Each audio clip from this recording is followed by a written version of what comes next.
Before the memory of kings was carved in stone, before empires raised their banners upon the wind, there was the sea, vast, untamed, eternal.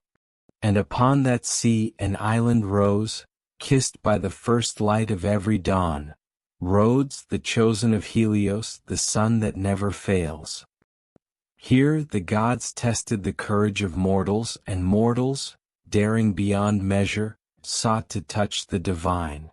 From fire and bronze, from prayer and blood, they dreamed of a titan of their own making, a colossus that would stand at the gates of eternity.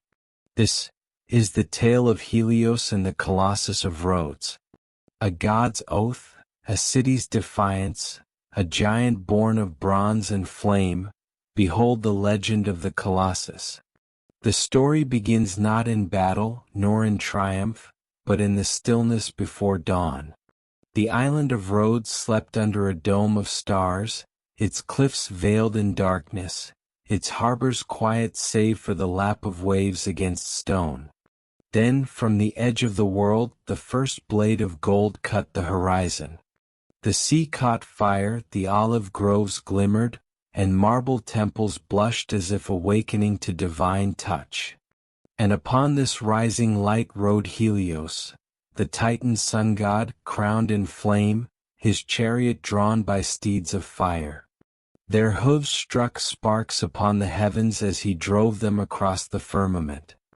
His gaze fell upon Rhodes, and there was in it both pride and possession. For Rhodes was his bride. Once, in the dawn of time, when the gods divided the world among themselves, Helios had been absent. Zeus cast lots for realms, and Poseidon claimed the sea, Hades the underworld, Athena the wisdom of cities. When Helios returned, the division was done, and he had been left with nothing. But as he rose from Oceanus, he beheld a new land, an island, green and shining, just lifted from the deep. Let this be mine, Helios had sworn, for I love it above all others. The gods consented, and so Rhodes became the sacred isle of the sun. Its people vowed to honor him with temples, sacrifices, and songs. At dawn they burned incense, at noon they poured libations, and at dusk they prayed for his safe return beyond the horizon. Yet Helios, though a god, was not without pride. And pride, as ever, demanded proof, proof that mortals remembered, proof that devotion endured. Thus begins the oath of Helios, that one day his beloved island would raise an image of him so vast, so radiant, that no traveler could doubt whose light ruled over Rhodes. But for now the oath slept, like fire hidden within bronze, awaiting the hammer. The island of Rhodes lay like a jewel upon the Aegean, its three proud cities, Ialysos, Chimeros, and Lindos, scattered across hills and bays. Each was ancient, their stones blackened by centuries of incense smoke and blood spilled upon altars. Yet now they stood united, bound not merely by treaties or councils, but by their shared devotion to the sun god. Every morning the island awoke not to roosters nor to bells, but to fire. At the highest points of the acropolises, priests in white linen raised bronze mirrors, polished to perfection. As Helios' chariot breached the horizon, they caught the first spears of dawn and hurled them into the sky, flashing signals to one another across the island's breadth. The sea itself seemed to blaze with thousands of answering sparks. It was a ritual as old as memory. Children would pause and play, fishermen would still their nets, soldiers at the training grounds would halt mid-strike, all turning eastward with hands raised. The first prayer belonged not to men nor kings, but to Helios alone. Hail to you, flame that never dies. Hail to you, eye that sees all. Hail, Helios, protector of Rhodes. Thus they sang, their voices carried by salt winds, mingling with gull cries and the roll of waves. And Helios, seeing them, would blaze all the brighter. But devotion was not only ritual, it was also woven into the land itself. The terraces of vines glimmered in neat green stripes across the slopes, olives twisted their silver leaves toward the sun, and the marble quarries shone as if drenched in daylight even in the black of night. To walk Rhodes was to walk in a temple without walls, where every stone bore his blessing. Yet beneath this beauty simmered unease. The years had not been kind. Armies had marched, harbors had burned, and the great siege engines of Demetrius, son of Antigonus called Poliorcetes, the besieger of cities, still haunted their memory. Though Rhodes had withstood his fury, the scars remained, broken walls, charred ships, and families who whispered the names of the dead into the surf. But from that trial came also defiance. The Rhodians, proud sailors and cunning merchants, had not surrendered. They had endured as the sun endures. And in their survival, a seed was planted, a dream that one day their city would rise from fear and scars, raising a monument so vast that the world itself would kneel in awe. A monument not merely to survival but to Helios. It was in the season of the Thargelia, the festival of first fruits, that the dream first found voice. The priests of Helios gathered in the temple at Chimeros, a structure of gleaming columns that caught the dawn so fiercely they seemed aflame. At the heart of the sanctuary, upon an altar of white stone, lay the sacred flame, a fire said to have been kindled from the very rays of the god. It never went out. Should it ever fade, the priests swore Rhodes itself would perish. On that morning, a woman stood before the altar, trembling. She was not of noble blood, nor a priestess by training, but her eyes blazed with something that silenced even the high priests. Her name was Thalia, a shepherd's daughter from the hills of Lindos. She had come claiming a vision, a dream sent by Helios himself. In the night, she whispered, I saw the sun not as a god riding the heavens, but as a man wrought in bronze. His feet straddled the harbor, his gaze cast beyond the sea, and ships passed beneath him as though entering the halls of Olympus. He raised one hand, and in it burned a torch so bright that it rivaled day itself. And a voice said to me, Tell them, build me this form and Rhodes shall never fall. The priests exchanged wary glances. Dreams were dangerous things, for the gods spoke in riddles, and the line between vision and madness was fine. Yet none could deny the gravity of her words. One among them, an elder named Eucolides, rose and addressed the gathering. The gods test us. The besieger came with towers of wood and fire, and yet we endured. Perhaps Helios now commands us to raise a tower of our own, not of war but of glory. The assembly murmured. Some nodded, others frowned. A statue? One asked. A titan in bronze? Said another. Such a thing would require wealth beyond measure. And skill beyond imagining, added a third. But Thalia's voice, though soft, cut through their doubts. He asked not for ease. He asked for remembrance. Silence fell. The flame upon the altar seemed to flicker higher, as though stirred by unseen breath. And in that silence, the oath of Helios stirred once more. The temple of Helios in Chimeros was unlike any other upon the island. Built upon the crest of a hill, its marble steps rose like frozen waves, catching the morning sun until they dazzled the eyes of those who climbed them. At its gates stood twin braziers of bronze, their flames fed with cedar and myrrh, sending fragrant smoke spiraling into the air as if to join the sky itself. Inside, the air was thick with incense, not choking but heavy as though the breath of centuries lingered there. Columns carved with spirals of flame held up the ceiling, and between them golden panels depicted the daily journey of Helios. His ascent from Oceanus, his noonday triumph, and his descent into the underworld, only to rise anew. Every surface glittered with reflected light, for no corner of this sanctuary was permitted to dwell in shadow. The faithful had gathered, farmers still in their rough tunics, merchants whose fingers smelled of coin and spice, sailors with salt in their beards, and nobles whose cloaks swept the ground like flowing rivers. They pressed together, murmuring, waiting, eyes darting toward the flame at the altar, as though it might give them an answer before the priests did. At the center of this assembly stood Thalia, the shepherd's daughter, small and trembling, but her eyes shone as though a second sun burned within them. The high priest, old Eucolides, lifted his staff, a rod capped with a disk of polished bronze that caught the firelight and scattered it across the temple walls. Silence fell like a tide receding, leaving only the hiss of the braziers. Child of Rhodes, you claim a vision. Speak it again before the altar, that all may hear, and let Helios judge the truth of your tongue. Thalia swallowed, her throat dry.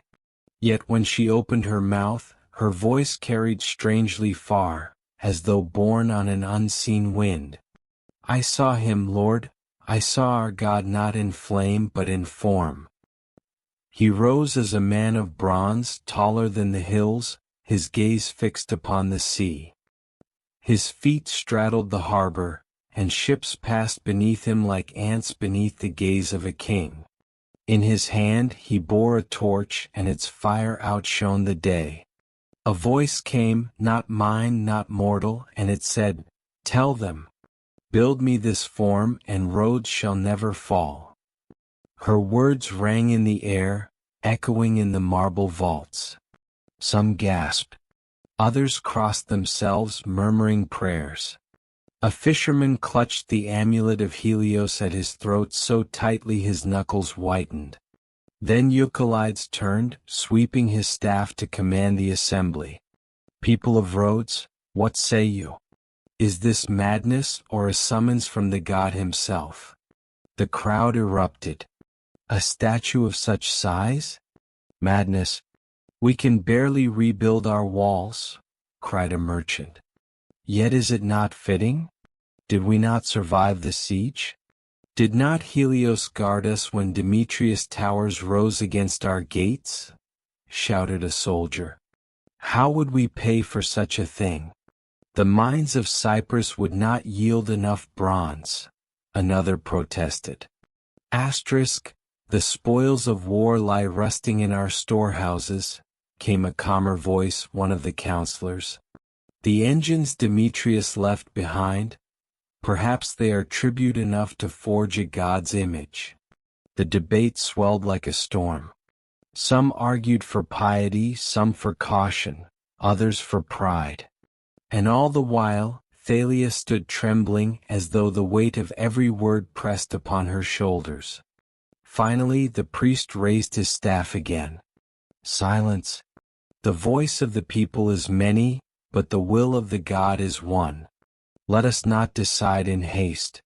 Tonight, as the sun sets, we shall perform the trial of flame. If the vision is true, Helios himself shall confirm it. The crowd murmured, bowing, for none dared defy the trial. That evening, as twilight bled across the horizon, the people gathered once more. The temple doors were thrown wide, and the sacred flame upon the altar was carried out into the open, cradled in a bronze basin by 4 white-robed acolytes. The procession wound its way down to the great square of Chimeros, where an immense bronze brazier awaited. The ritual was older than memory, a means by which gods revealed their will. If the sacred flame leapt high when kindled anew, it was a sign of approval. If it faltered or died, it was rejection. The priests prepared the brazier with cedar wood, laurel branches, and oil perfumed with frankincense. The people ringed the square, silent, breath held as though the whole island leaned forward. Euclides raised his staff. Helios, Lord of the sky, we bring before you the words of a mortal who claims your voice. If they are truth, show us fire. If they are false, let the night consume them. Thalia stepped forward. Her knees nearly gave way, but she forced herself to climb the platform. She bowed before the flame, whispering a prayer none could hear, then with trembling hands lifted a torch from the altar's basin. The flame caught, small but steady. She turned, lifted it toward the heavens, and touched it to the great brazier. For a heartbeat, nothing. Only smoke. Then a roar of fire. The brazier erupted in golden flame, so fierce it lit the faces of the crowd as though dawn had come again. Sparks showered upward, carried by the wind, and in their flight they seemed to take shape. Some swore they saw a giant figure in the smoke, striding across the sea. The crowd gasped, then broke into a cry. Helios! Helios approves. Drums thundered, trumpets blared, and the people of Rhodes fell to their knees. Euclides raised his staff high, eyes glimmering with reflected fire. So be it. We shall build the image of the sun. A colossus such as the world has never seen. The square shook with shouts and cheers, the sound rolling through the streets like the surf. And somewhere in the crowd, Thalia wept, not from joy but from awe, for she alone remembered the voice in her dream. It had not promised glory. It had promised endurance. And endurance she knew was not without cost. The morning after the trial of flame, the Council of Rhodes convened in the great stoa of the city. It was a hall of open colonnades, where breezes from the sea drifted through and the walls bore frescoes of Helios driving his chariot. Around a long table of cedar wood sat the archons of the three cities, Damon of Ialissos, a man of sharp eyes and sharper words, Cleon of Chimeros, stout and cautious, and Nicandros of Lindos, tall and solemn, with the calm of a judge. Euclides the high priest presided at their side, staff gleaming, for no decision touching the god could be made without his presence. The atmosphere was heavy, as though the air itself carried the weight of destiny. Servants poured wine, yet few drank. Outside, the city hummed with rumor, the people already whispering of a statue so tall it would scrape the sky. Damon was the first to speak, his voice cutting like steel. The god has spoken, yes. The flame leapt high, none can deny it. But shall we, a city only just recovered from war, ruin ourselves in bronze and marble? We need ships, fortifications, trade, not monuments. Cleon thumped the table with his fist. And yet what better fortification than awe? No walled eater's ambition like the fear of divine favor. Let the world see a Titan guarding our harbor, and who will dare raise arms against us again? Nicandros leaned forward, voice measured. Both of you speak true. Rhodes must heal, but Rhodes must also endure.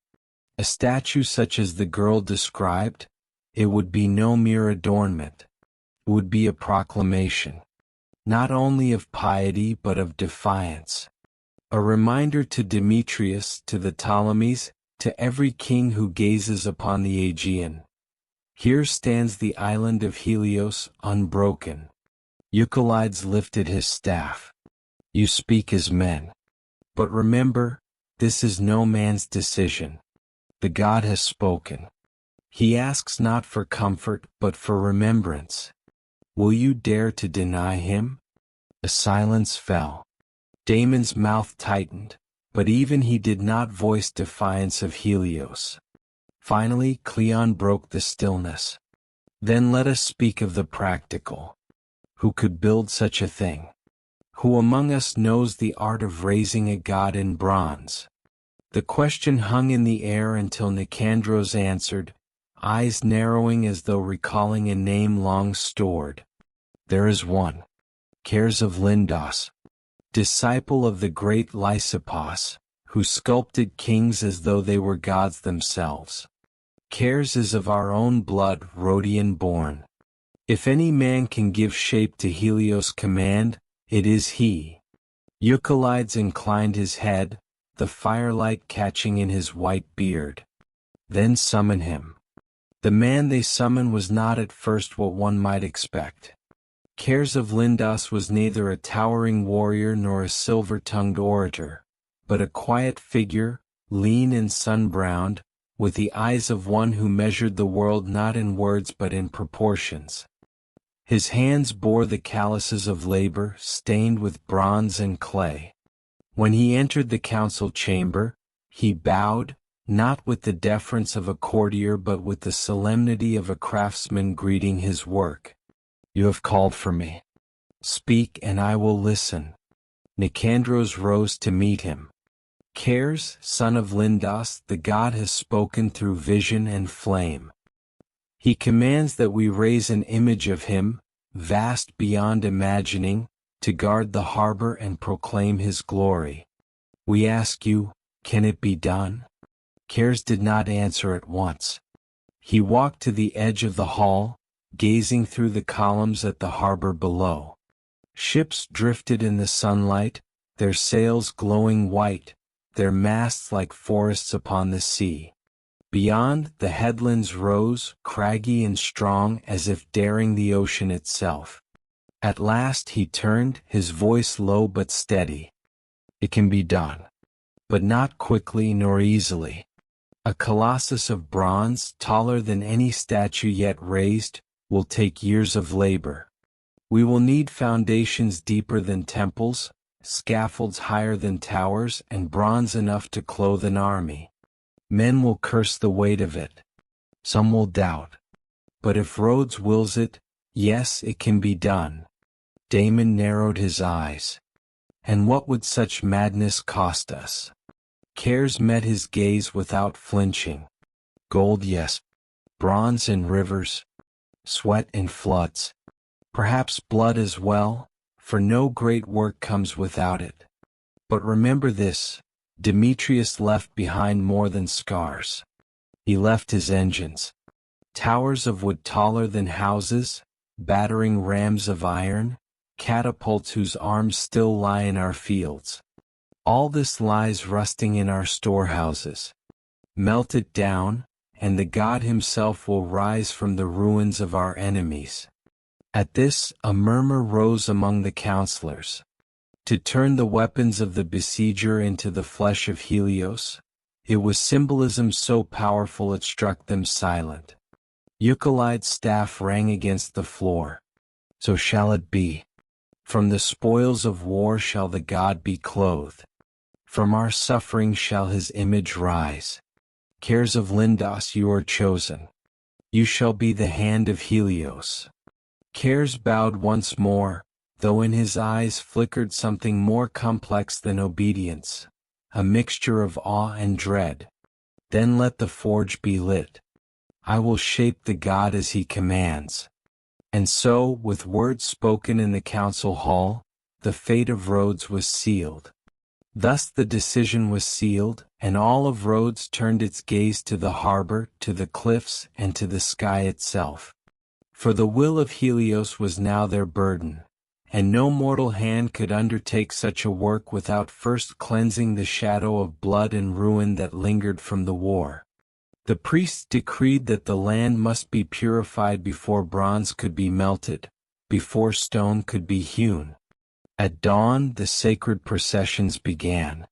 From every quarter of the island, men and women walked barefoot, bearing branches of laurel and bowls of seawater. They wound their way toward the harbor in solemn silence, until the hills themselves seemed to tremble beneath the weight of their footsteps. Incense rose in heavy clouds.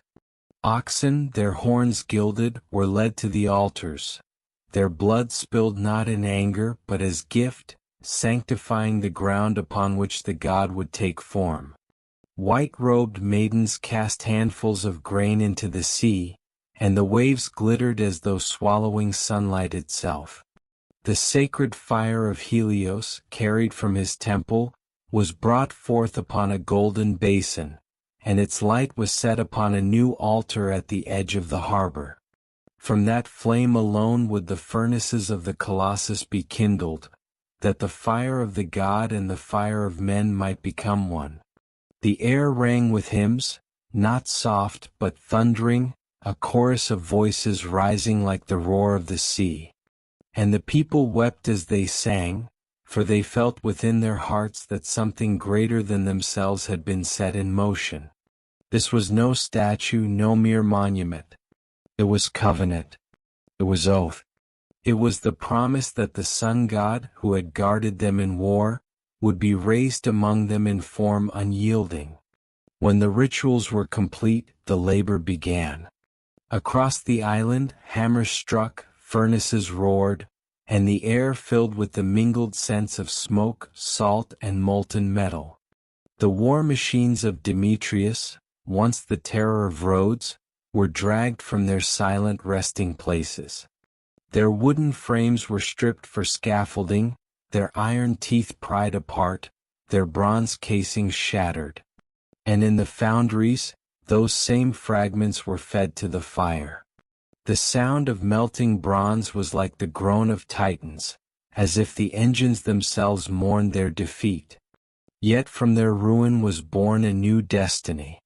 What once had been tools of destruction became offerings of light, their substance reforged into the body of a god.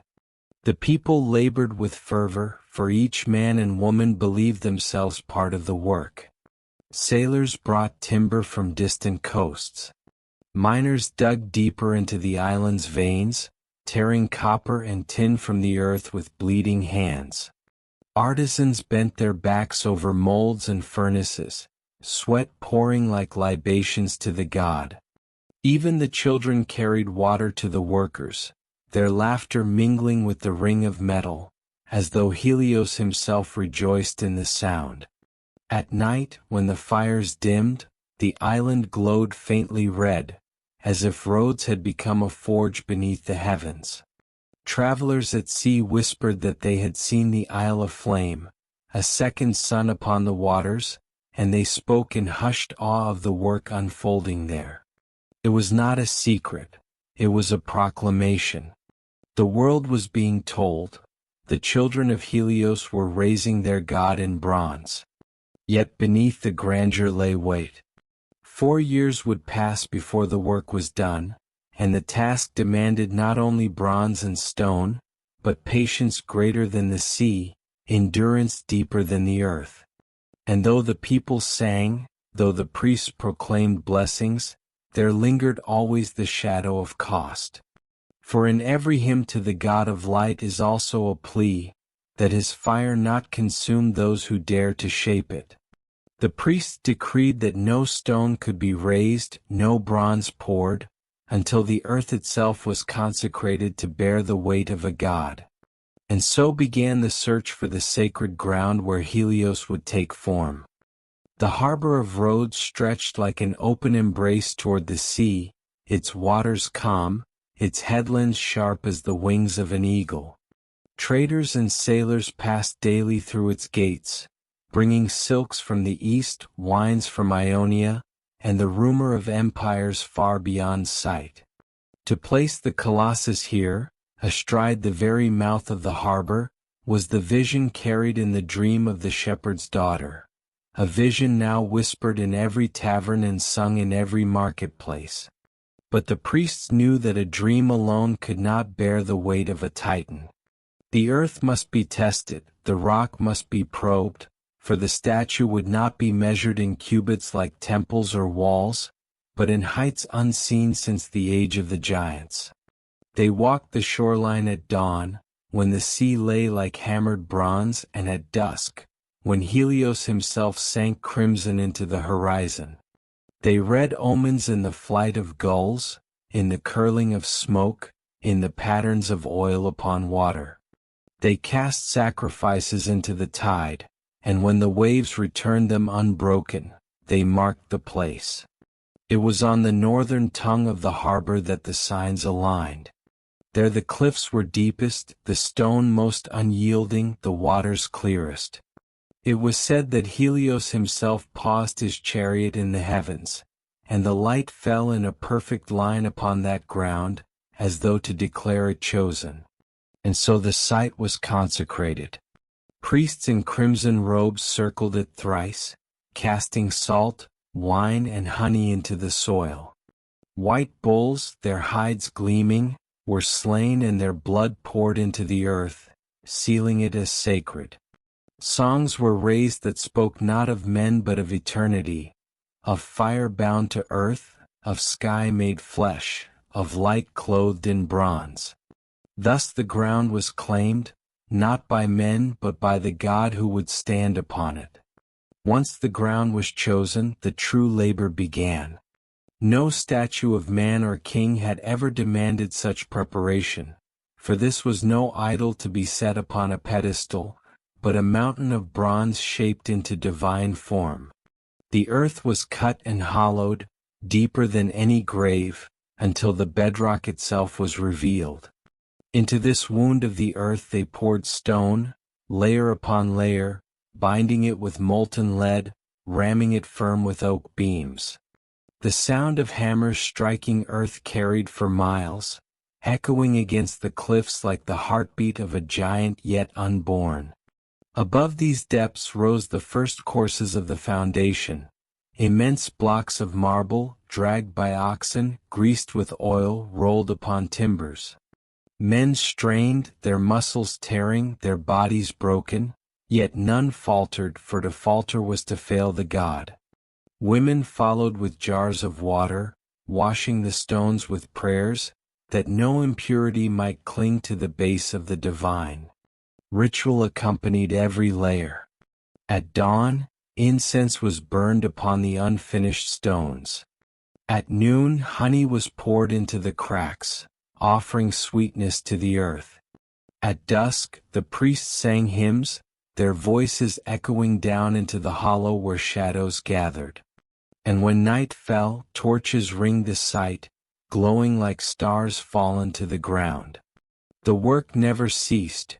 Even in darkness, the labor of Helios continued, as though his fire within the furnaces was enough to banish sleep.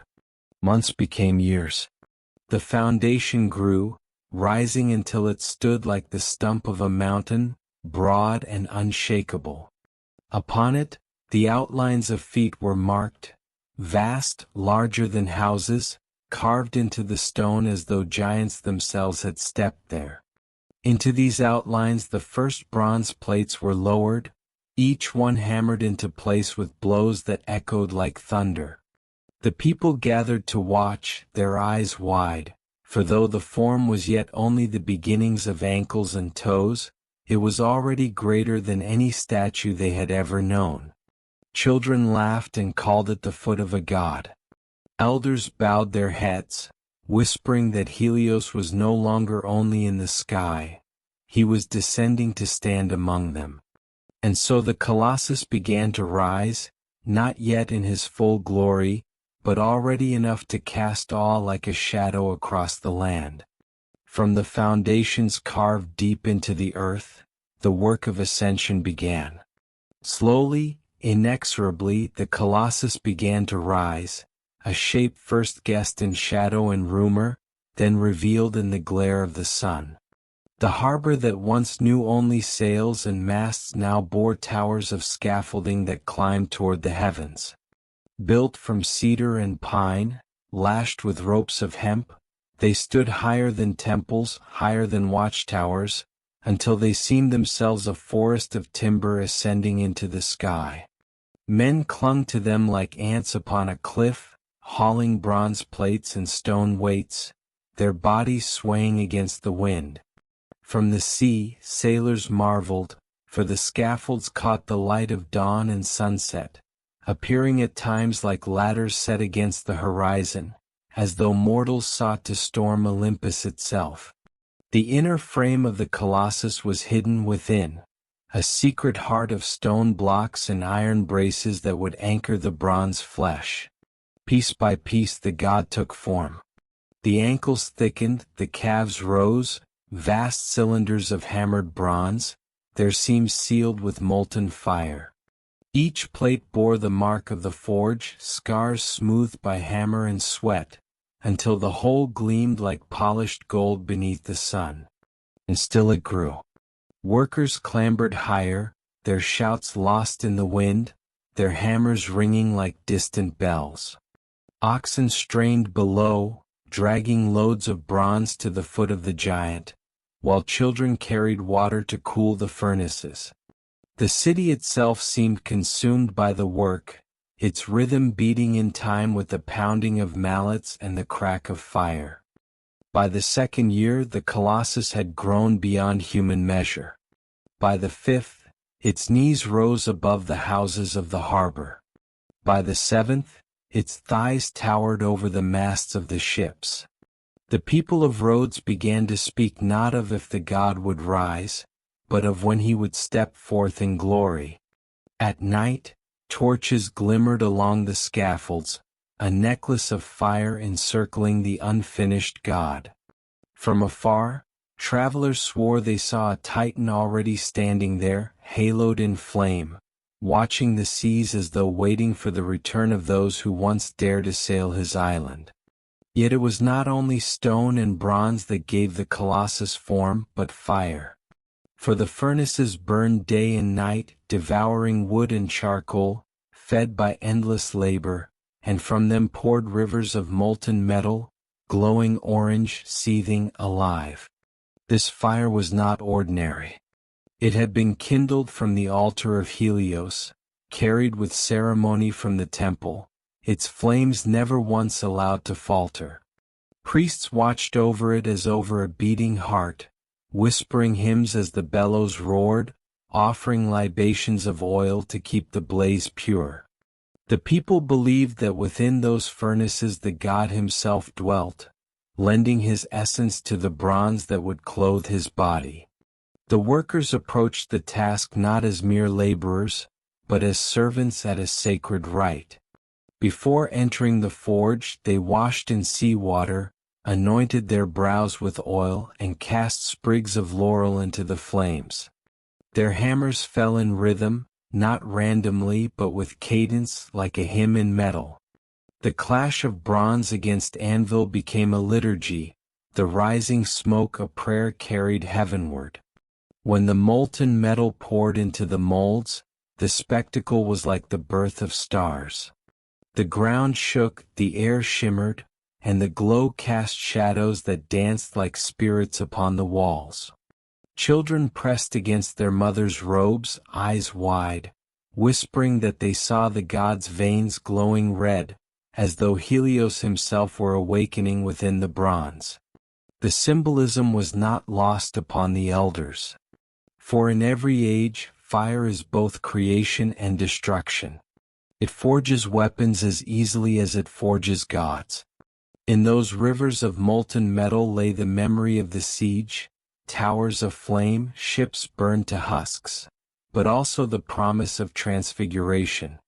What once was war would become worship, what once was ruin would become radiance. And so the people believed that Helios was not only being raised in form, but reborn in essence, a god who had walked among the heavens now choosing to root himself in their harbor. As the years turned and the furnaces never ceased, the Colossus rose beyond the measure of mortals. What had begun as the shape of ankles and knees now grew into the vast trunk of a divine body, ribbed with bronze and bound with iron.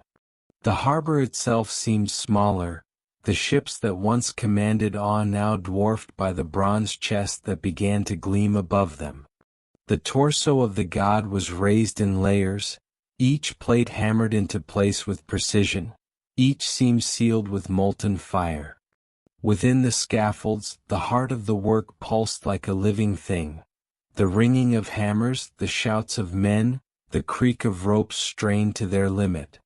The scaffolding grew ever higher, swaying like a forest in the wind, its wooden arms clutching at the body of the god as though afraid to release him. When at last the chest began to take form, the people of Rhodes gathered in wonder. For the body was not rough nor simple, but shaped with the harmony of divine proportion.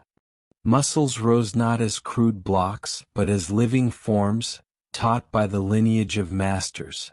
For Cares of Lindos had learned from Lysippos, the great sculptor of kings and heroes.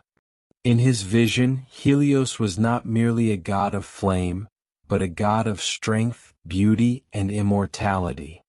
The torso of the Colossus was not the chest of a statue. It was the breast of the sun itself, broad, gleaming, eternal. At each new stage of the body, the priests decreed sacrifice. White doves were released into the air, rising in spirals as though bearing prayers to the heavens. Bulls were led to the altars, their blood spilled upon the earth, mingling with wine and honey. Musicians played flutes and lyres, their melodies trembling through the scaffolds, until the workers themselves labored in rhythm, as though the act of construction were a hymn without end. And so the torso rose, and with it the conviction that Helios was not only above them in the sky, but slowly, patiently, descending to stand among his children in the harbor of Rhodes.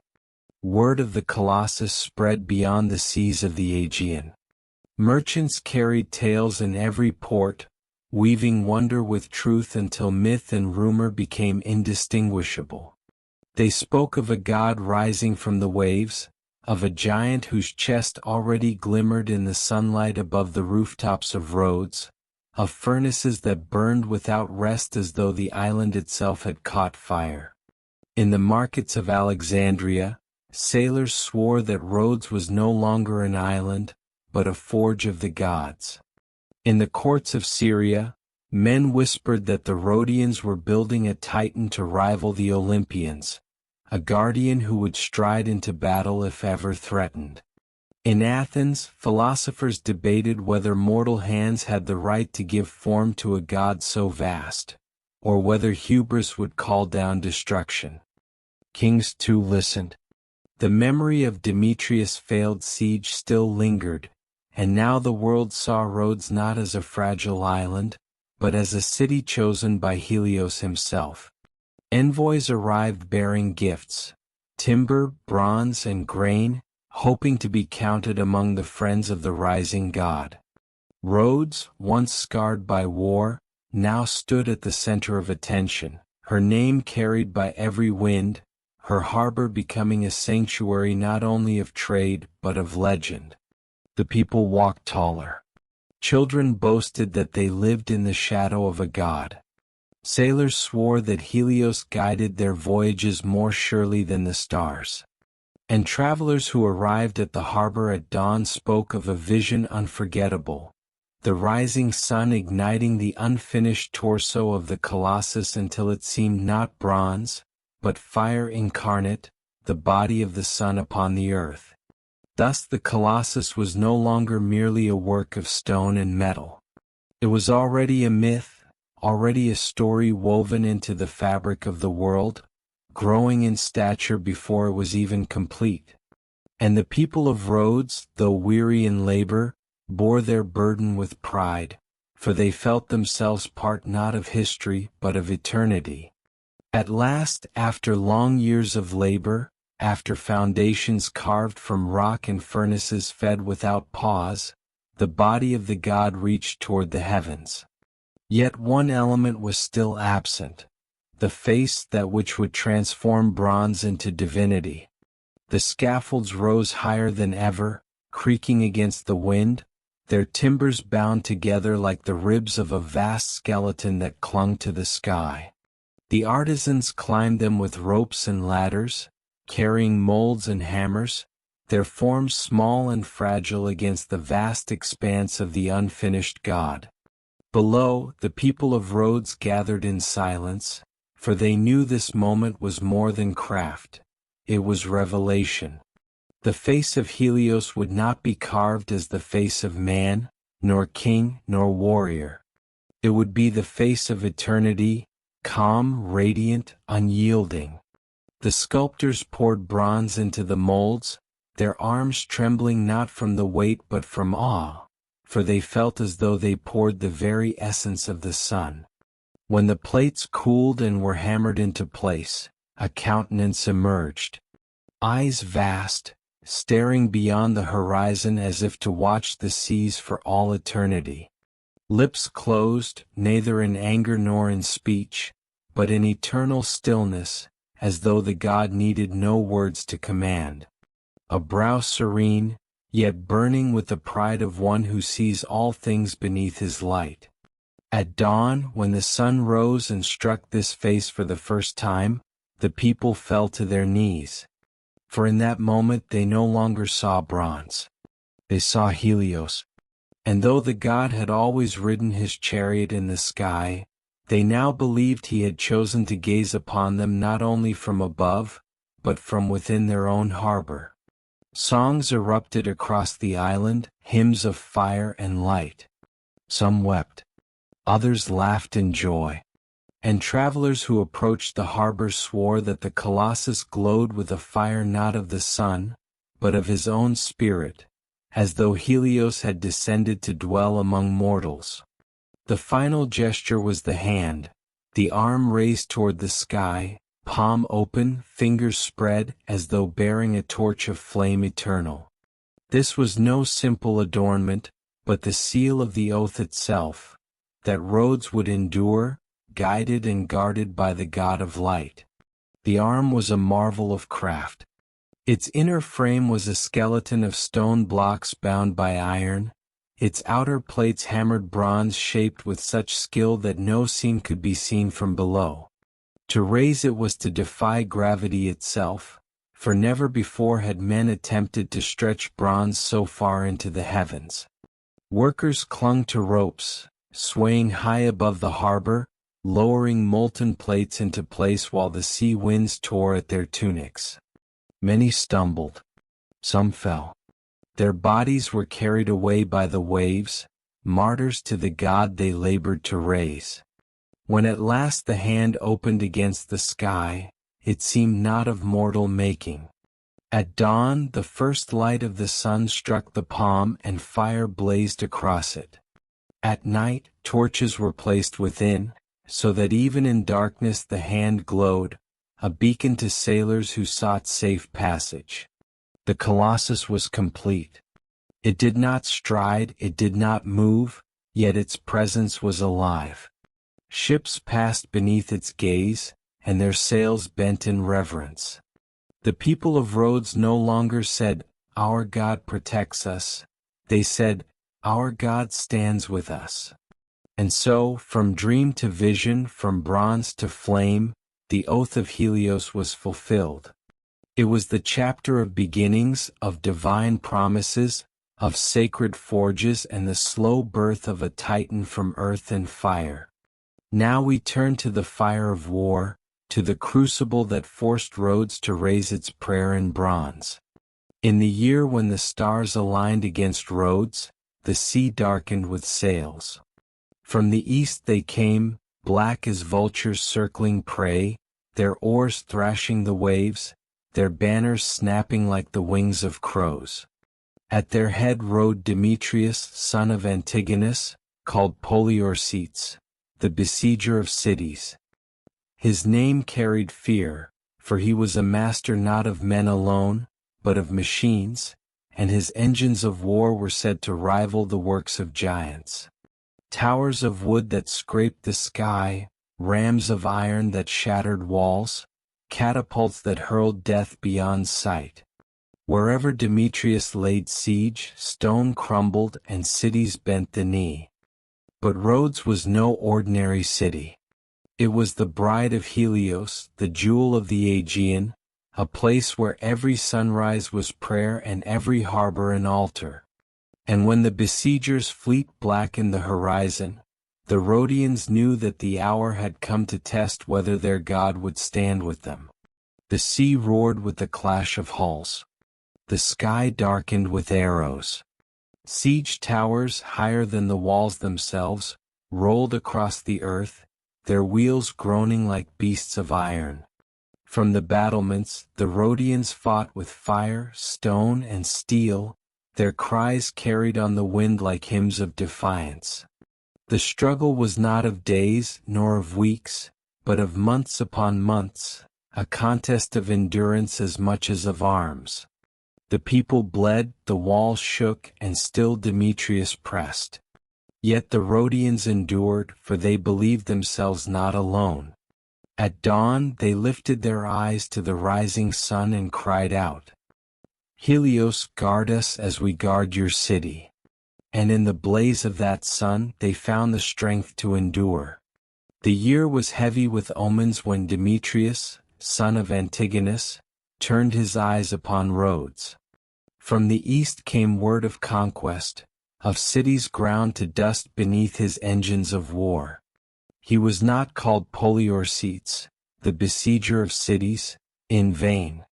Where others fought with armies, he fought with walls themselves, breaking them as if they were clay, forcing gates with rams of iron, raising towers of wood so vast they blotted the sun. And now his fleet sailed upon the Aegean, black sails spread like the wings of carrion birds, their oars lashing the sea into foam. Hundreds of ships bore down upon Rhodes, their prows crowned with bronze rams, their decks bristling with soldiers armed for conquest. Behind them, upon barges, came the true terror, the siege engines disassembled and bound, waiting to be raised upon Rhodian soil. From the cliffs of the island, the people watched in silence as the horizon turned dark. Mothers held their children close, old men gripped the amulets of Helios, and priests burned incense until the air itself seemed aflame. For all knew that this storm was not of nature but of man, and that only divine fire could shield them from the ruin descending from the sea. Yet Rhodes was no stranger to adversity. The island had endured storms and quakes, pirates and tyrants, and always it had risen again. Its people were sailors, traders, warriors, bound not by empire but by unity, and their hearts beat with the pride of a city blessed by the sun god himself. As the first ships of Demetrius struck the shore, the defenders took their place upon the walls, shields raised, spears ready, voices lifted in prayer.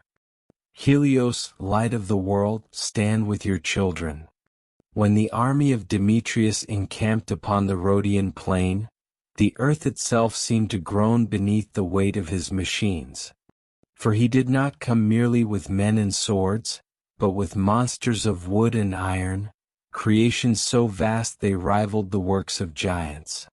Foremost among them was the Helepolis, the taker of cities, a siege tower greater than any ever seen.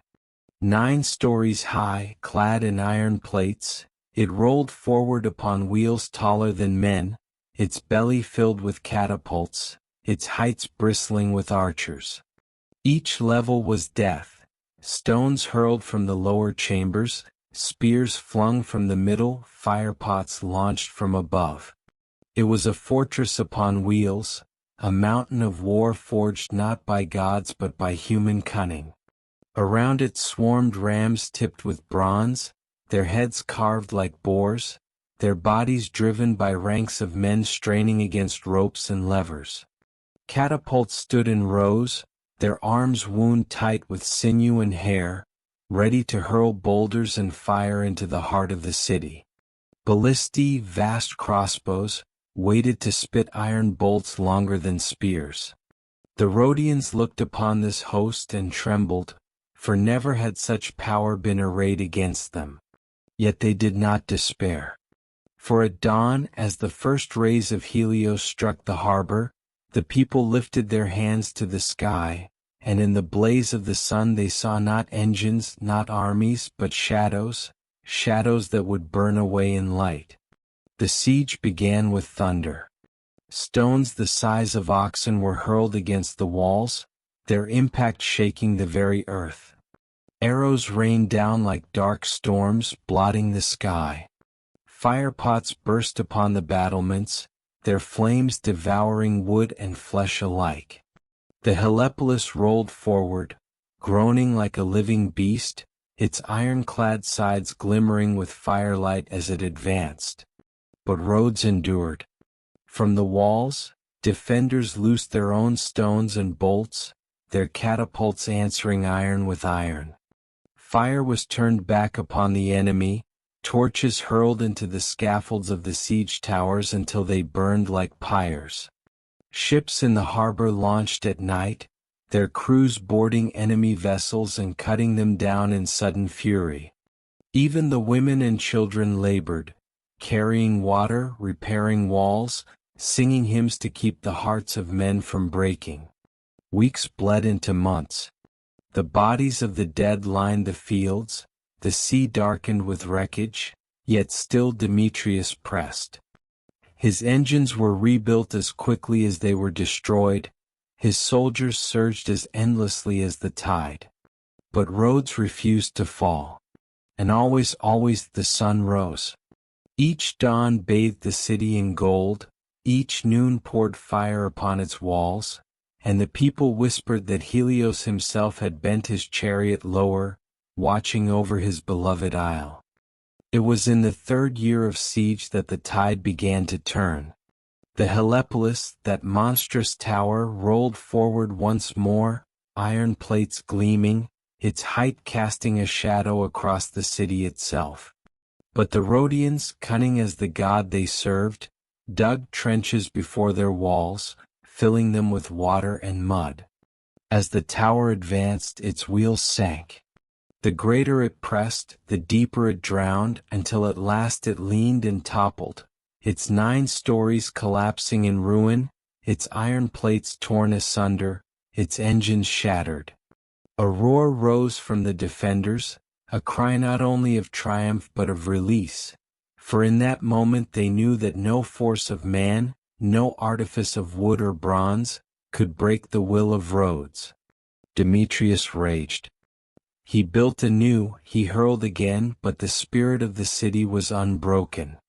The god of the sun blazed brighter than his fury, and at last the besieger withdrew, leaving behind not victory but ruins. His engines lay abandoned upon the fields, his towers rotted, his rams broken. What he had brought to conquer remained as offerings for the god he could not overcome. The island, scarred but unyielding, rose from its trial with new fire in its heart. And from the ruins left upon its fields, from the bronze and iron of broken machines, the people would forge not weapons but remembrance. For in their survival the oath of Helios awoke, and the dream of a giant born of bronze began to take shape. When Demetrius departed, Rhodes stood scarred but unbroken. Its walls bore the wounds of iron, its fields were littered with corpses, and its harbors carried the memory of fire. Yet within this devastation lay the seed of glory. For the besieger in his pride had left behind more than ruin. His engines of war, once the terror of the city, now lay abandoned, towering hulks of timber, iron, and bronze. The Rhodians walked among them as one walks among fallen beasts.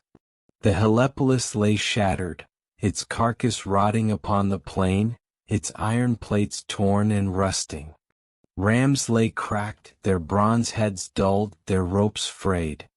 Catapults lay broken, their arms splintered, their stones scattered like teeth across the earth. What had once been instruments of destruction became suddenly mute, powerless, stripped of menace. And the people, gazing upon them, began to whisper that these wrecks were not merely remnants of war. They were offerings, left by the hand of fate for Helios himself. It was then decreed that the spoils of the enemy should be gathered, melted, and reborn. Not as weapons nor as tools but as the body of a god. In this decision ruin became consecration, and the shadow of defeat was transformed into the seed of eternity. The idea was vast, terrifying, and divine. No ordinary statue could suffice. The Rhodians did not dream of a figure hidden in temples or confined to sanctuaries. They dreamed of a god who would stand in the open air, tall as a mountain, visible to all who sailed the Aegean. He would rise at the edge of the harbor, straddling stone and sea, his gaze turned outward toward the horizon. His body would be bronze, gleaming with the light of dawn, so that at sunrise the Colossus would blaze like fire incarnate. His hand would lift high, as though bearing a torch to guide ships and proclaim the power of Helios to all nations. This vision was not merely pride nor vanity. It was covenant. A promise that Rhodes, though small, would never bow, for its God was eternal. A vow that light would stand over the harbor, as it had stood over the city during the siege. The people spoke of it in hushed tones at first, as though afraid to tempt the gods. But soon the vision took fire. It spread through markets, temples, and shipyards, until the entire island breathed one dream: to raise the Colossus. Before labor began, the earth and the people were consecrated. At dawn, processions wound through the streets of Rhodes. Priests carried the eternal flame of Helios, its fire burning in golden basins, while maidens scattered laurel leaves upon the ground. Oxen with gilded horns were led to sacrifice, their blood poured upon the stones where the Colossus would stand.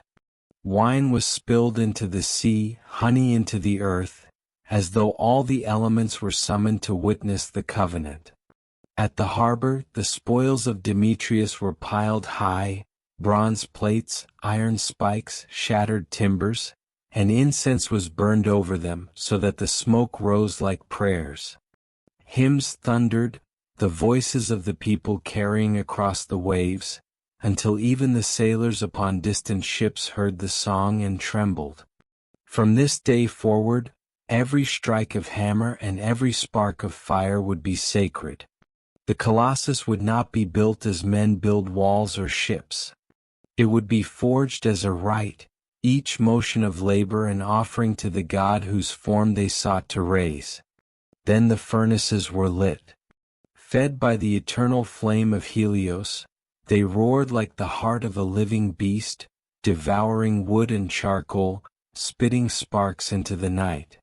Into them the people cast the bronze of war: broken rams, shattered plates, torn armor, rusted bolts. The metal glowed, softened, melted until it ran like rivers of sun. Workers guided it into molds, pouring with reverence, their bodies bathed in sweat and firelight. The air shimmered, the ground shook, and the glow turned night into day. To the Rhodians this was no mere labor.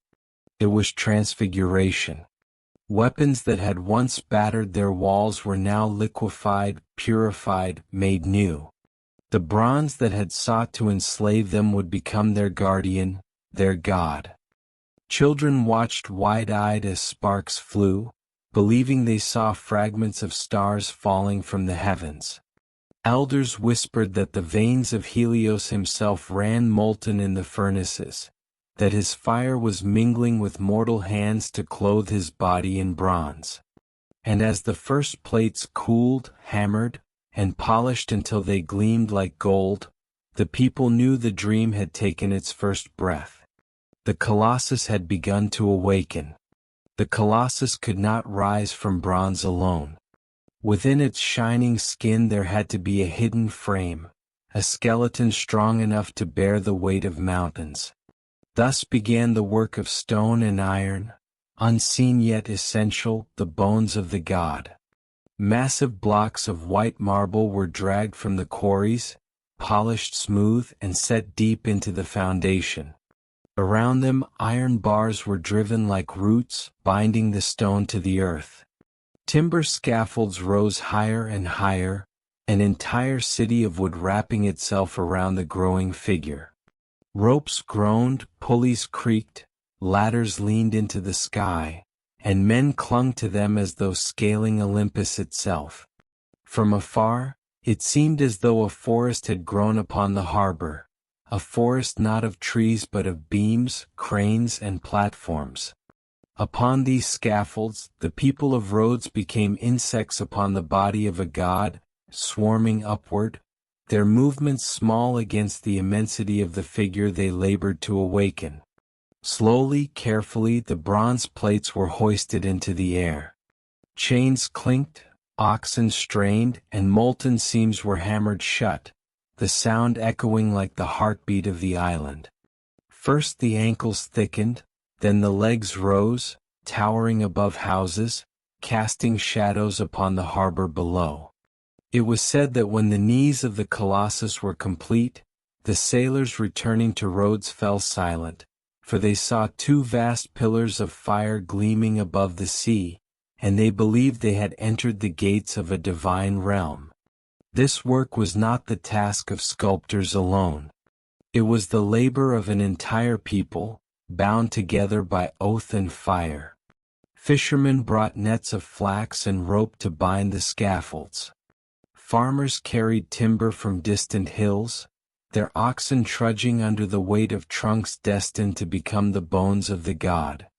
Sailors hauled stone upon their ships, steering heavy loads from neighboring islands. Children ran with water for the furnaces, their laughter echoing among the forges. Women wove garments for the workers, prepared bread for the laborers, and sang hymns that mingled with the ring of hammers. Every citizen bore a part. Even those who did not touch bronze or stone gave offerings, a coin, a tool, a prayer. The Colossus became not the work of a sculptor, nor of a council, but of a nation. Each plate of bronze carried within it the sweat of hundreds, each stone blocked the will of thousands.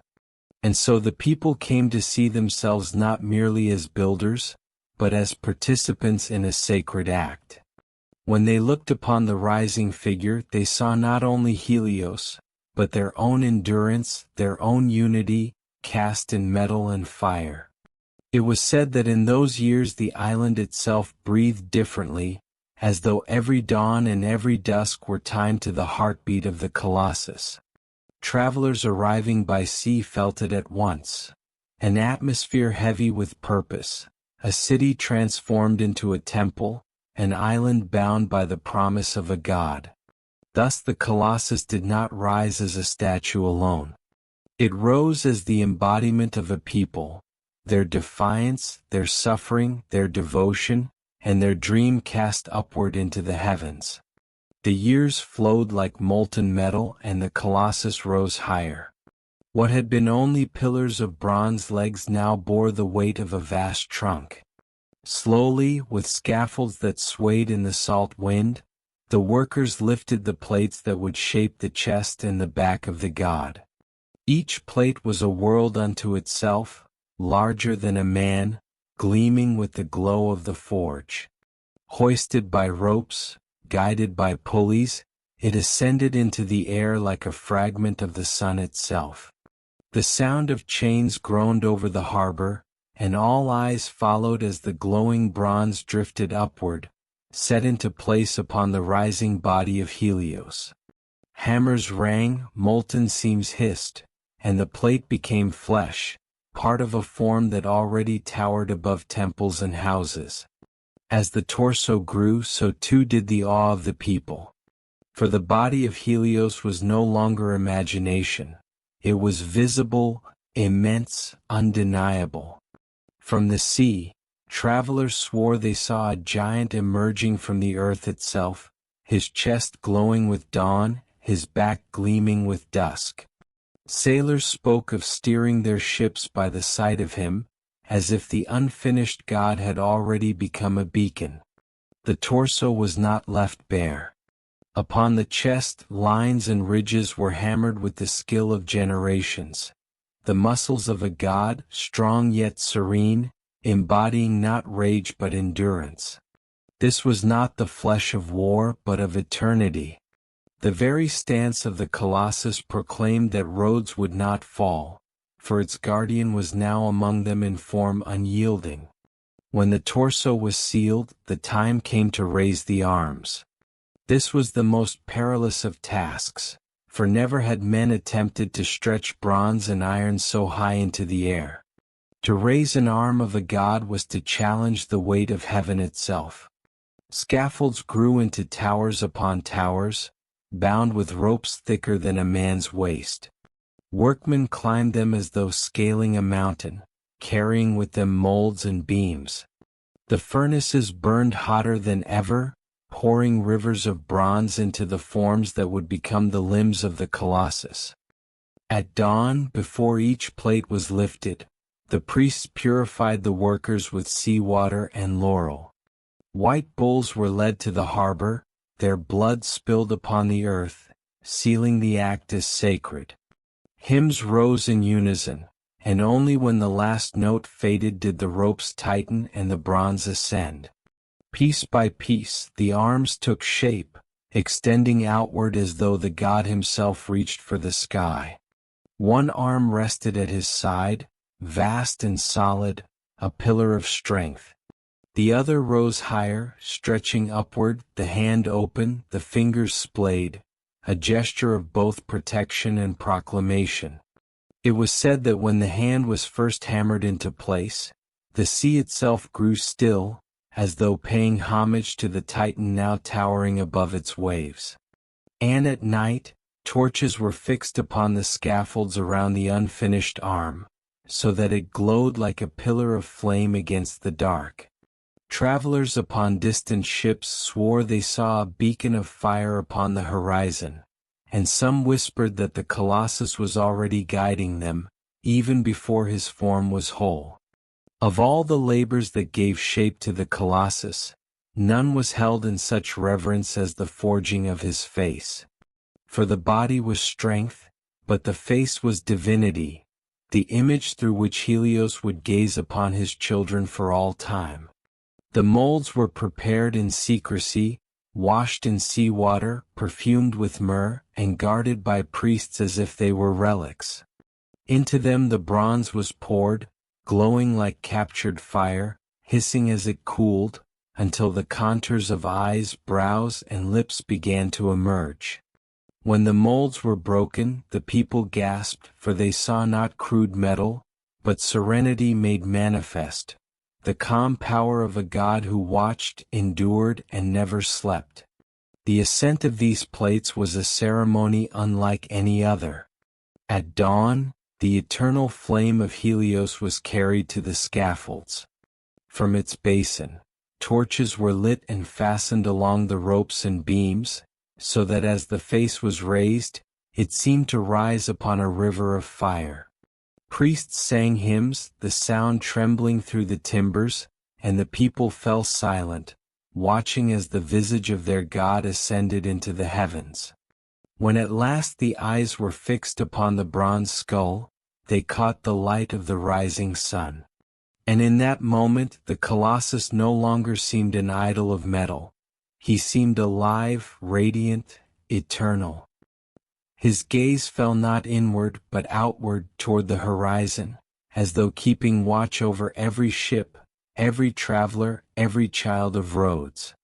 It was said that on that morning the seagulls circled higher, their wings glowing red in the dawn, and the sea itself shimmered as though bowing before its new guardian. At last, after 12 years of labor, after sweat and fire, blood and song, the Colossus stood complete. From foot to crown he rose more than 30 cubits into the sky, a figure so vast that men walking beneath him felt themselves smaller than children before a father. His feet, planted upon stone, were as firm as the island itself. His legs towered like cliffs, clad in bronze that glowed with every sunrise. His torso, broad and unyielding, gleamed like hammered gold at noon. One arm rested at his side, the other lifted toward the heavens, palm open, as though bearing the fire of the sun itself. His face, serene and radiant, gazed eternally outward, never toward himself, but toward the sea and the horizons beyond.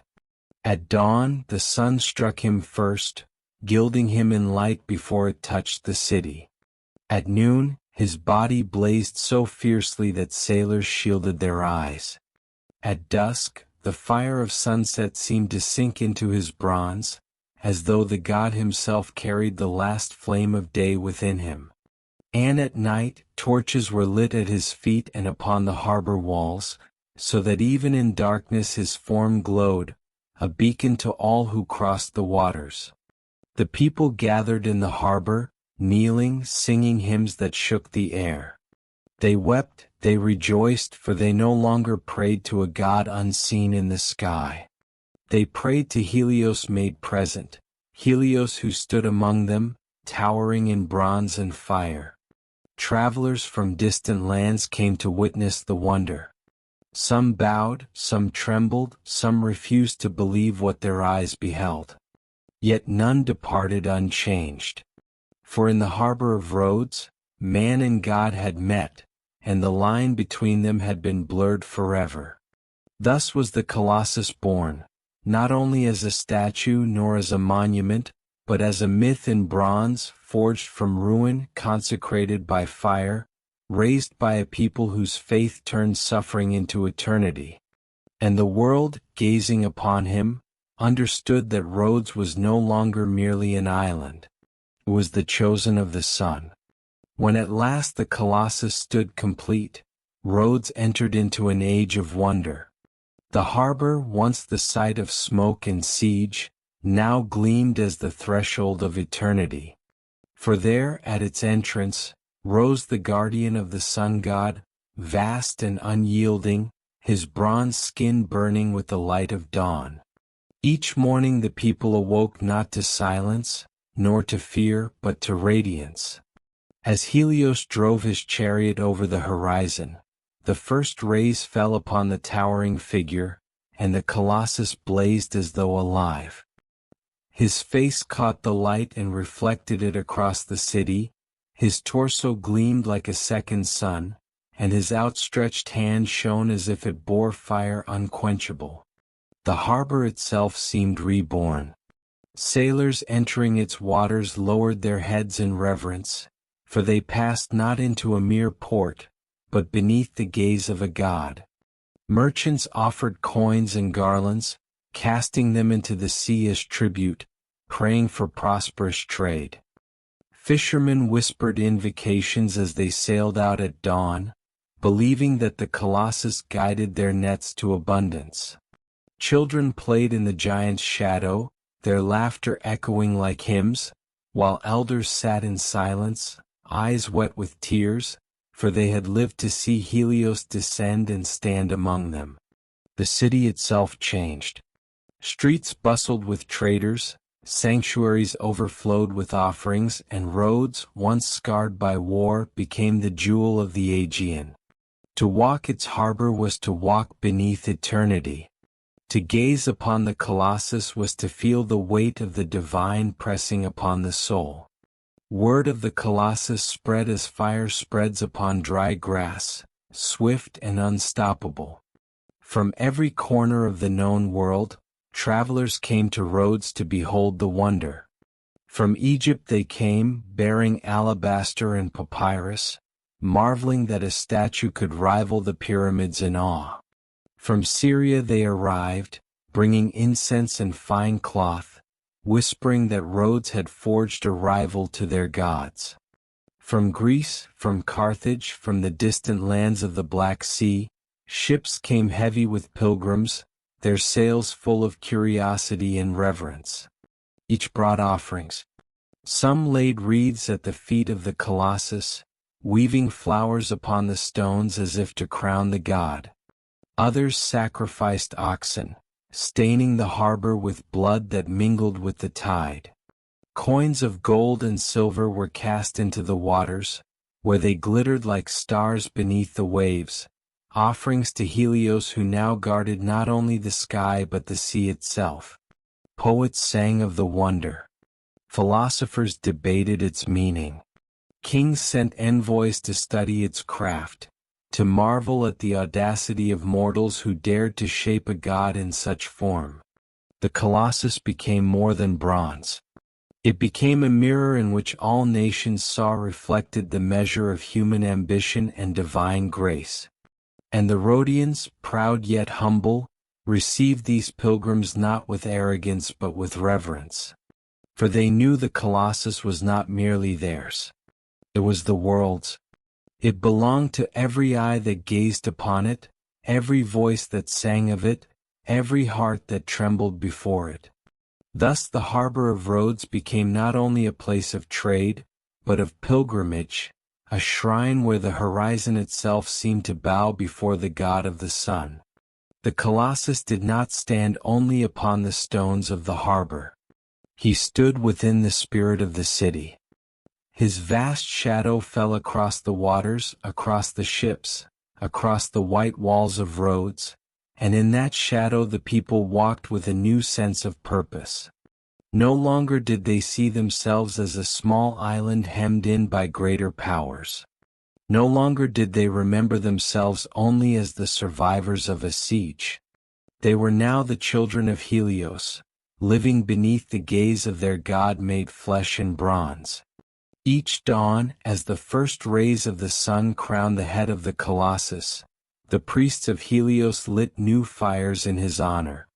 These flames were carried through the streets in procession, until every household burned a small light, uniting the city in one vast chorus of flame.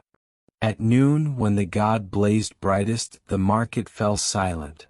Merchants and sailors alike paused to raise their hands toward the shining figure, acknowledging that their wealth, their safety, their very breath lay under his watch. At dusk, when the shadow of the Colossus stretched long across the sea, families gathered at the harbor walls, watching as the sun seemed to sink into the bronze body of their guardian, leaving his form to glow with the last embers of day. The Colossus had become more than monument. He was a temple without walls, a shrine open to the air, where sky and sea met upon the threshold of eternity. And within that open temple, every act of life became a prayer, the work of fishermen, the trade of merchants, the laughter of children. All was done beneath the gaze of the god, and thus all was sacred. In time, new rituals grew around the Colossus, woven not from decree but from devotion. Sailors, before setting forth upon the sea, would circle the harbor 3 times, their ships gliding beneath the gaze of the bronze god. Each time they passed his feet, they cast offerings into the water, wreaths of laurel, vials of oil, coins of bronze stamped with the image of the sun. They believed that as long as Helios watched from above, no storm could claim them. On feast days, processions wound from the temples of the city to the harbor. Musicians played flutes and lyres, their melodies rising like incense, while youths danced in circles, their bodies painted with golden dust to reflect the light. At the feet of the Colossus, oxen were sacrificed, their blood poured into the waves, consecrating the waters to Helios. Then came the songs, thunderous and unending, hymns that echoed against the bronze skin of the god until it seemed as though he himself sang in answer. Even the daily toll of the city bent itself to ritual. Mothers whispered blessings to the Colossus as they cradled their children. Lovers swore oaths beneath his shadow, binding their promises to eternity. Old men, when death drew near, asked to be carried to the harbor, so that the last sight their eyes would know was the radiant figure of Helios, standing eternal above the sea. Thus the Colossus became not merely a statue but a living axis of faith, around which the island of Rhodes turned like a planet around its sun.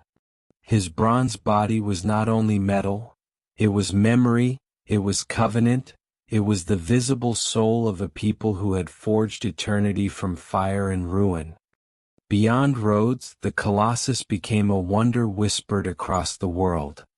Merchants returning to their homeland spoke of a god who stood at the edge of the sea, vast as a mountain, shining with the fire of dawn.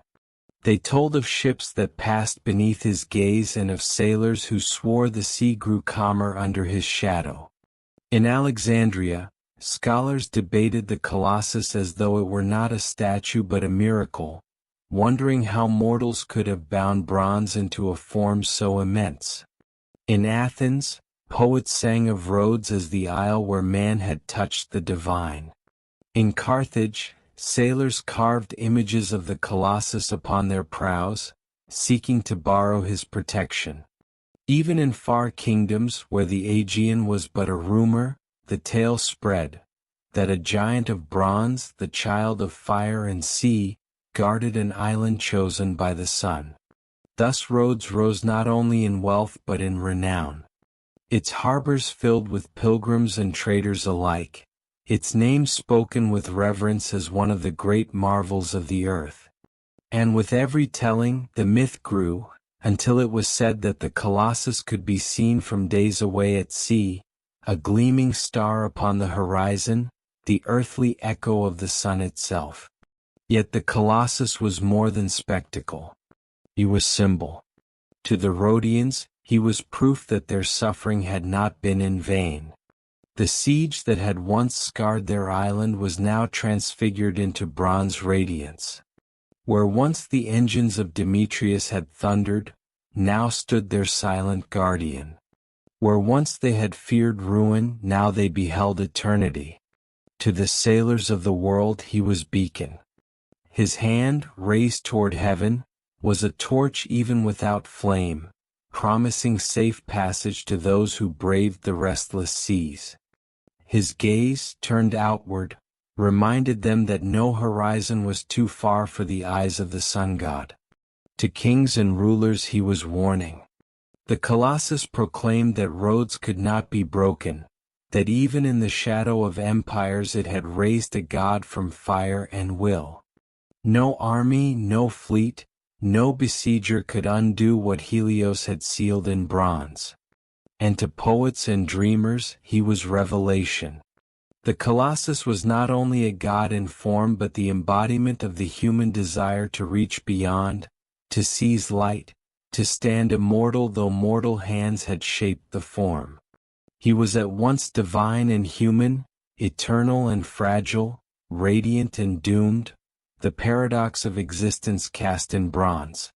Thus the Colossus, though rooted in Rhodes, belonged to all the earth. His shadow stretched not only across the harbor but across time itself, a symbol of the eternal fire that binds men to gods and gods to men. Years passed, and Rhodes thrived beneath the gaze of its bronze guardian. The harbor became a living temple, its waters consecrated by the shadow of the Colossus. Ships came not only for trade but for pilgrimage, their decks heavy with offerings. Markets overflowed with goods from every land, the air thick with the scents of spice, myrrh and salt. Festivals multiplied. On the days of Helios, the people painted their bodies with golden dust, their skin shimmering like flames as they danced in circles at the feet of the Colossus. Musicians played drums and flutes, their rhythms echoing against the bronze body until it seemed the giant himself pulsed with the beat. At night, torches ringed the harbor, their light climbing the surface of the Colossus until he glowed like a mountain of fire against the darkness. Daily life itself became liturgy. Sailors touched the stones at the Colossus's feet before departing, whispering prayers into the sea breeze. Children learned to swim in the waters below his shadow, their laughter rising like hymns. Merchants swore oaths of honesty in his name, for to lie beneath his gaze was to invoke divine punishment. Even death was bound to him. The ashes of the departed were sometimes scattered at the base of the Colossus, so that the souls of the dead might ascend in the light of Helios. Thus Rhodes lived as if within the radiance of a perpetual dawn, its people walking in the shadow of eternity, their lives bound to the presence of the God they had raised with their own hands. Yet even as the Colossus blazed with glory, the earth whispered its warning. For nothing wrought by mortal hands, no matter how vast, can escape the fate that binds all things. In the stillness of night, some claim to feel a tremor beneath the ground, a shiver in the stones upon which the giant stood. Fishermen at sea told of strange tides, of waves that seemed to recoil when the wind was calm. Priests studying the flight of birds noted patterns that troubled them. Wings beating erratically, flocks scattering before the Colossus as though disturbed by a presence unseen. Whispers grew. Was it pride to have given form to a god? Was it hubris to have bound Helios in bronze? For though the Colossus seemed eternal, though his gaze commanded reverence, beneath him lay the trembling heart of the earth, and beneath his bronze skin lurked the fragility of human craft. Still the people silenced their doubts with hymns. They told themselves that the God who had saved them from siege would not abandon them now. Yet in their hearts they knew, every fire burns until its fuel is spent, and every monument, no matter how great, carries within it the shadow of its fall. And so, even in the dawn of his glory, the Colossus bore within his shadow the murmur of doom. It began not with thunder, nor with storm, but with whispers. 4 months, perhaps for years, the island had felt the faint tremors beneath its soil, a shiver underfoot, a glass rattling in silence, a pebble rolling down a slope with no hand to move it. The priests of Helios, wise in augury, watched the flight of birds and read unease in their erratic patterns. Fishermen told of waves that came without wind, as though the sea itself held its breath. The people hushed these fears, cloaking them in hymns, for how could the earth dare to move beneath the feet of a god? The Colossus stood unshaken, bronze gleaming, eyes eternal. To doubt him was to doubt Helios himself. But fate is not moved by prayer alone. The island of Rhodes rested upon restless foundations, upon the bones of the earth that had shifted since time immemorial. And now those bones stirred again as though remembering their power. One night, as the moon cast her pale glow upon the harbor and the Colossus stood aglow in torchlight, the first true quake came. It was not yet destruction, but a warning, a sudden groan of the earth, a lurch that sent vessels crashing against one another, a tremor that rattled the bronze seams of the giant. The people rushed to the harbor, crying out in fear. But when the earth grew still, they saw their guardian still standing, unmoved, and they fell to their knees in relief. Yet deep within they knew. The earth had spoken, and it would speak again. It was at dawn when the doom arrived. The sun rose red upon the horizon, and the Colossus blazed in its fire. The people gathered as they did each morning to raise their prayers. But as the last words left their lips, the earth heaved with a fury unlike any before. The ground split with a roar like 1,000 storms. Walls crumbled, fountains burst, and the harbor surged as though struck by invisible hands. The scaffolds that still clung to the Colossus for repairs snapped and fell, crashing into the sea. And the giant himself, he trembled. The bronze plates groaned, seams shrieked, and the vast figure swayed. For a heartbeat, the people believed he would endure, that Helios would not forsake them. But then came the sound, the tearing of iron, the cracking of stone, and the Colossus shuddered once more. His knees buckled. His torso twisted. The outstretched arm, once raised toward the heavens, split at the shoulder. And the god fell. The harbor shook as the Colossus collapsed, bronze thunder echoing across sea and land. The body crashed upon the earth and into the waves, shattering ships, crushing docks, splitting stone. Clouds of dust rose like storm clouds, and sparks flared as plates tore apart, glowing with the last heat of their forging. When silence came, the harbor lay transformed. The Colossus was no longer guardian but ruin, his body broken across the shore, his face half buried in the sand, his limbs scattered like fallen mountains. The people of Rhodes fell into mourning. Some tore their garments, others struck their heads against the stones.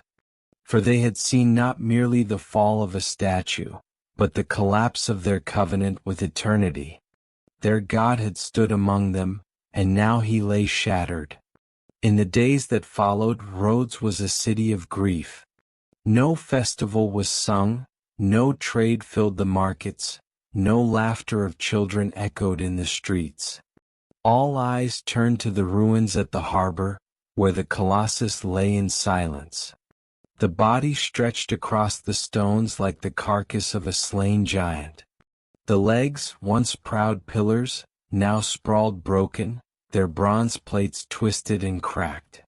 The torso, half in sea and half on land, bore wounds that looked like scars of war. The head, once gazing outward, now lay upon the sand, its eyes blind, its lips silent. The hand that had reached for heaven lay apart, its fingers shattered, pointing no longer skyward but into the earth. Yet even in ruin he inspired awe. Travelers came to Rhodes not only to see the fallen Colossus but to marvel at his immensity. Children climbed upon the plates of bronze as though upon cliffs. Sailors touched the cold metal as though still expecting blessing. Philosophers stood in silence, reflecting upon the fate of all human works. And a strange truth was born. The Colossus, though broken, had not ceased to be wonder. In his fall he had become legend. When word spread across the Mediterranean that the Colossus had fallen, nations grieved as though a god himself had died. In Alexandria, poets sang laments, mourning the Titan of Rhodes. In Athens, philosophers spoke of the vanity of mortal ambition, yet confessed that even in ruin the Colossus was greater than all else. Kings sent envoys to offer aid, proposing to raise the statue once more, to restore him to his former glory. But the Rhodians refused. For an oracle had spoken, "Do not raise what Helios has cast down." They feared that to rebuild the Colossus would invite further wrath of earth and sea. And so, though gifts were offered, though kings promised gold and artisans, the Rhodians let their guardian rest in silence. Thus he remained, broken yet revered. His fragments lay upon the harbor for centuries, and travelers from every land came to see them. Some said that even fallen, the Colossus was greater than all other statues standing. Men could not clasp their arms around the thumb of his hand. Children played within the hollows of his fingers. The hollows of his thighs became caverns where shepherds sheltered their flocks. He was no longer light made bronze. He was myth made eternal. The Colossus lay shattered, yet even in ruin he defied comprehension. His fall had turned the harbor into a landscape of bronze mountains, a wilderness of twisted plates and hollow cavities where once a god had stood whole. 4 days the people of Rhodes wandered among the remains in silence, as mourners walk among the stones of a burial ground. They traced their hands across the cold bronze as though it were the flesh of a fallen father, whispering prayers that trembled between reverence and despair. Children were lifted by their parents to touch the vast hand of the Colossus, its fingers lying broken like the roots of a storm-felled tree. Even in silence, even in ruin, the giant seemed to breathe. The head, half buried in sand, drew pilgrims like a shrine. Its eyes, once gazing eternally to the horizon, now stared blind into the earth. Yet those who looked upon the face swore they still felt its majesty, as though the god spirit had not fled but merely descended into contemplation. The lips, unmoving, seemed to murmur a truth beyond human speech. Some kissed them, others sprinkled wine upon them, others fell prostrate before them, unable to bear the weight of that fallen gaze. Ships anchored at the harbor bore witness. From their decks, sailors marveled at the immensity of the ruins, bronze thighs rising like cliffs from the sea, ribs hollow as caverns, shadows vast enough to engulf entire fleets. Tales spread swiftly, that even in collapse the Colossus was more majestic than the temples of Egypt, more awe-inspiring than the palaces of kings. Travelers carried these tales across the known world, until Rhodes was no longer merely the city of a god who stood, but the city of a god who had fallen and yet remained eternal. Grief became ritual. Each year, on the day the earth had taken him, the people gathered at the harbor in silence. No music, no laughter, only the sound of waves breaking against the fragments of bronze. They placed garlands of flowers upon the ruins, as though adorning the corpse of a hero, and they poured libations into the sea. For though Helios still blazed in the sky, his presence in their harbor was broken, and their worship was tinged with sorrow. And yet, even in sorrow, pride endured. The Rhodians spoke of their Colossus not as defeat but as sacrifice. "We raised him," they said, "and the earth itself could not bear his weight." To them, the fall of the Colossus was not shame but proof of their audacity, proof that they had dared to touch eternity, even if eternity had slipped from their grasp. Thus the ruins became both wound and monument, grief and glory, silence and song. The Colossus had fallen, but in his fall he had crossed from history into myth. Centuries passed, yet the Colossus remained. Bronze does not wither like wood, nor crumble like clay. His fragments lay scattered, vast and immovable, as though the earth itself had chosen to preserve them. Travelers came from distant lands, from Rome, from Egypt, from the deserts of Persia, and each beheld the fallen god with awe. Writers set their names to parchment, calling him one of the 7 wonders of the world, not for what he was in life alone, but for what he remained in death. Even broken he was unequaled. Children of Rhodes grew up climbing the ruins, playing within the hollows of the bronze thighs, racing along the fingers of the fallen hand. Shepherds sheltered their flocks in the vast cavities of his legs. Lovers carved their names into the bronze plates, binding their vows to a god who had once towered above them. Thus the Colossus, though silent, remained part of the life of the people, woven into their stories, their games, their oaths, their very breath. And still the sailors came. Each dawn, when the sun rose over the sea, its light fell upon the ruins, and the bronze blazed with fire once more. From afar, ships saw the gleam and steered their course toward it, as though the Colossus, though fallen, still guided them. Sailors cast offerings into the waves beside the ruins, praying for safe passage. To them, the Colossus was not dead. He was sleeping, his body broken but his spirit unbroken, his gaze still upon the sea. Kings offered to raise him anew. Ptolemies of Egypt, rulers of far kingdoms, sent envoys with promises of gold and artisans, eager to restore the wonder of Rhodes. But the oracle had spoken, "Do not raise what Helios has cast down." The Rhodians obeyed, fearing to provoke fate, fearing to bind again a god whom the earth itself had struck. And so the Colossus lay century after century, a ruin yet a wonder, a corpse yet a god. His fall had not diminished him, it had exalted him. For standing he had been marvel. Fallen he became legend. Thus it was that the Colossus of Rhodes entered eternity, not in the blaze of his youth, not in the pride of his standing, but in the silence of his ruin. For in his fall, men saw themselves, their greatness, their fragility, their desire to touch the divine, and the certainty that all things, even the mightiest, must one day bow to time. The Colossus had fallen, yet in his silence he became more present than ever. For the world looked upon him, and in each gaze he became something new. Travelers from the east came first, merchants from Phoenicia and Syria, their ships heavy with cloth and incense. They anchored in the harbor and walked among the ruins, marveling at the immensity of the broken bronze.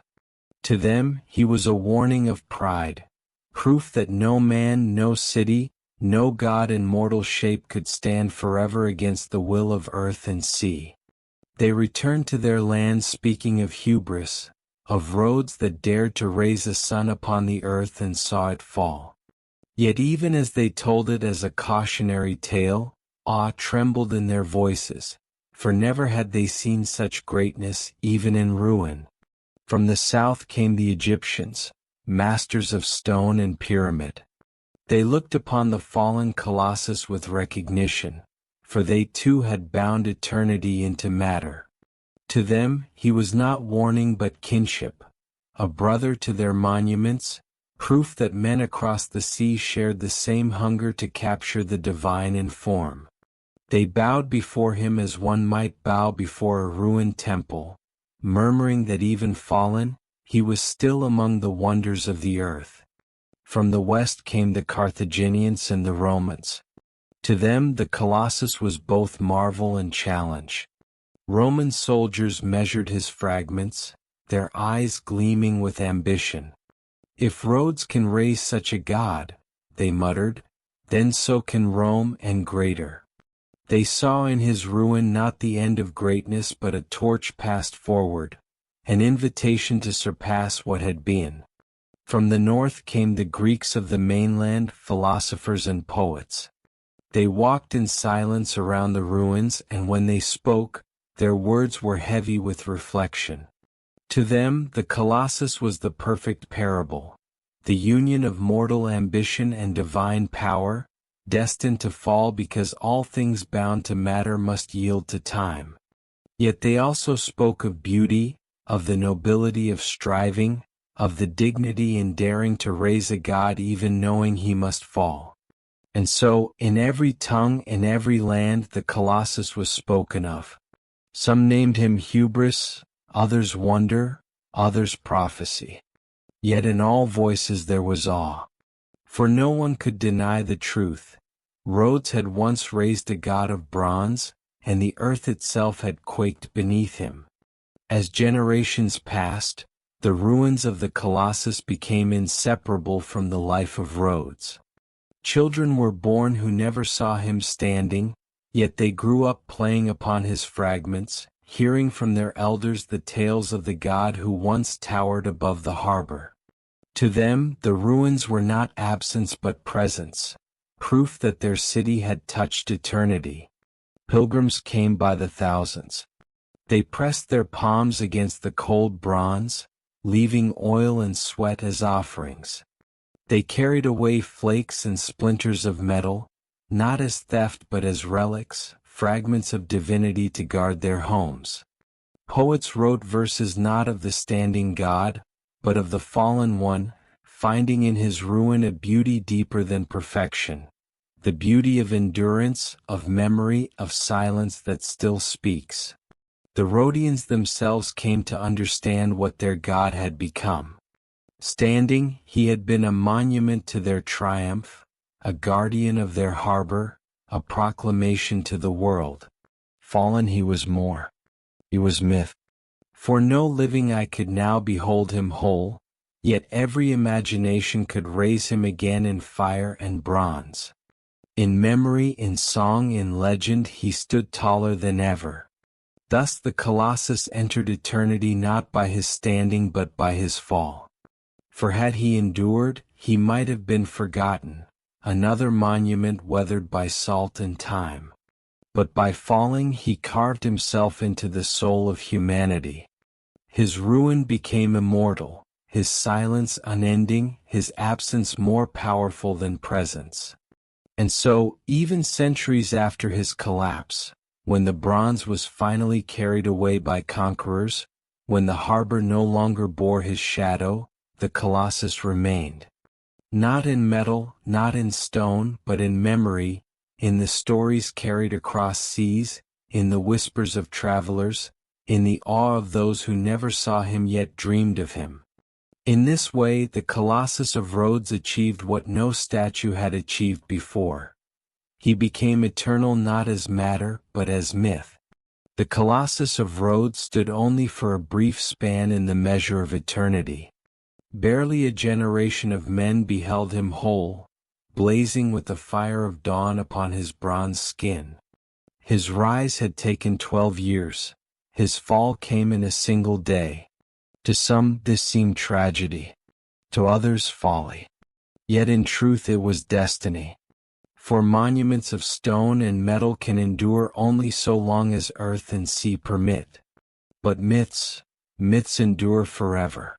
The Colossus fell, yet in his fall he became greater than he had ever been standing. His ruin was carried in the memories of sailors, in the verses of poets, in the awe of strangers who touched his fragments. His silence spoke more loudly than his voice. His absence shone brighter than his presence. He was never rebuilt, for the oracle forbade it. And in this restraint lay wisdom. For the Colossus was not meant to be raised twice. He was meant to remind mankind of the power of ambition, the fragility of matter, and the eternity of memory. Thus he became a paradox, as all great myths are. He was a statue, yet more than a statue. He was a god, yet broken. He was fallen, yet eternal. He was silence, yet he speaks still. The sun continues to rise over Rhodes, as it always has, as it always will. Helios still drives his chariot across the sky. And though the Colossus no longer towers in bronze above the harbor, he towers in every mind that dreams of him, in every imagination that raises him again in the light of memory. In this way the Colossus of Rhodes has never truly fallen. For he lives where no earthquake can reach, in the eternal fire of myth. From the forges of Rhodes to the ruins upon the shore, from the fire of his birth to the silence of his fall, the Colossus of Rhodes has stood, not in bronze but in eternity. He reminds us that men may shape gods from fire and stone, but it is memory, not matter, that grants immortality. The giant has fallen, yet the legend endures. And as long as the sun rises over sea and sky, so too shall the Colossus rise, in the hearts of all who dream of wonder.